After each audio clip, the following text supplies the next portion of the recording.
भाई मेरे ऊपर आज एक शायरी सुना दे। सुनेगा? हाँ सुना।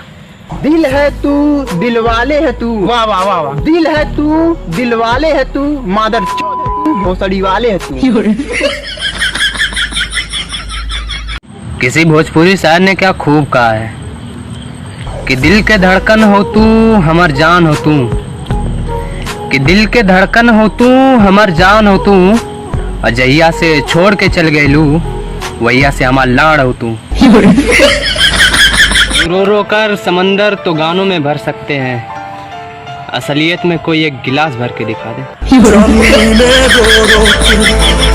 समंदर भर दिए क्या?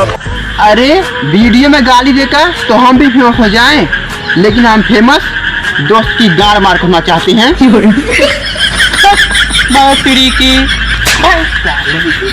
जिन जिन लड़कों से लौंडिया सेट ना होती हैं वो यह कहकर बच जाते हैं कि मैं सख्त लौंडा हूँ।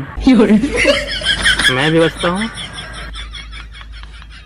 कि जिंदगी में छा गई इस कदर शांति, कि जिंदगी में छा गई इस कदर शांति, इंस्टा पे लड़की पटाई थी निकल गई आंटी।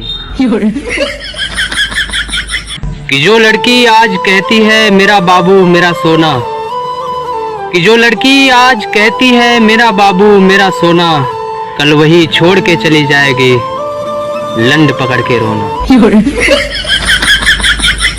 मेरी सेटिंग मुझे छोड़कर चली गई और जाते वक्त बोली बाबू तुम्हारा बहुत टेढ़ा है, तो मैंने भी कह दिया मुझसे टेढ़ा है पर मेरा है।